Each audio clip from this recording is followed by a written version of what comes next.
Veja que coisa curiosa, muitas vezes se imagina que o gestor de pessoas é aquele que faz com que as pessoas façam coisas, isto é, se aproxime como um gerente de pessoas. Mas a noção de gestor, embora ela tenha dentro dela a própria noção de gerente, ela ultrapassa essa ideia.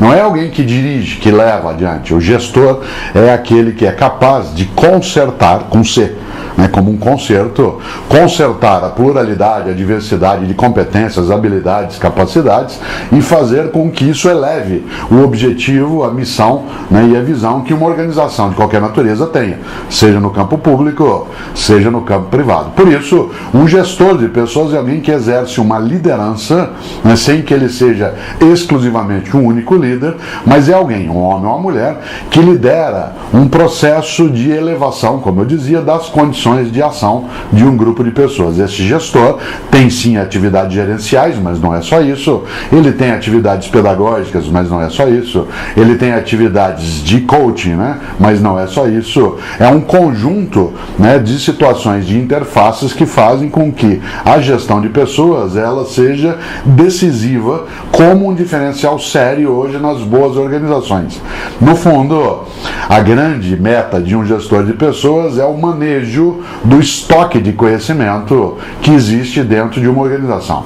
Cada um e cada uma de nós tem um determinado tipo de conhecimento que é tácito ou explícito, aquilo que a gente tem da nossa formação escolarizada, formal, intencional, deliberada, que é o explícito, e tem um conhecimento vivencial, que é o nosso conhecimento tácito. A junção desses dois elementos, o tácito e o explícito na capacidade, no conhecimento, ela compõe o estoque de conhecimento, que é o maior ativo que uma organização pode ter, inclusive, porque é esse o grande diferencial que não se torna commodity. Afinal de contas, processos, equipamentos, aplicativos, insumos, tudo isso ainda é commodity. O que não é, e esse é o diferencial, é o conhecimento que está em cada uma e cada um. E o gestor de pessoas é aquele que é capaz de manejar com o conjunto esse estoque de maneira a oferecer mais vigor, mais robustez, mais perenidade a uma organização. É também RH, isto é, usando o sentido anterior, não negativo, de recursos humanos,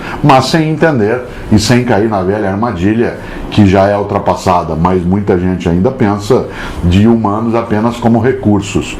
Um gestor de pessoas é um gestor de talentos, lida com o desenvolvimento humano, lida com a capacidade de fazer projetos nos quais ele se coloque também como alguém a ser gerido. Um gestor de pessoas sabe que uma das medidas da inteligência de uma organização é a capacidade das inteligências serem parceria umas das outras e elevarem a condição. Por isso, um gestor é alguém que lidera. E para liderar, precisa também, antes de mais nada, saber que isso é o exercício de um poder. E a tarefa do poder é servir, não é se servir. Todo poder que, em vez de servir, é um poder que se serve, esse é um poder que não serve. Por isso, para que o gestor de pessoas tenha a atividade, a sua autoridade como um serviço, é necessário que haja uma compreensão do coletivo. Por fim, o gestor de pessoas é alguém que sabe que a regra mais séria na vida não é cada um por si, Deus por todos, mas é isso sim, um por todos e todos por um. Aí somos pessoas que nos gerimos conjuntamente.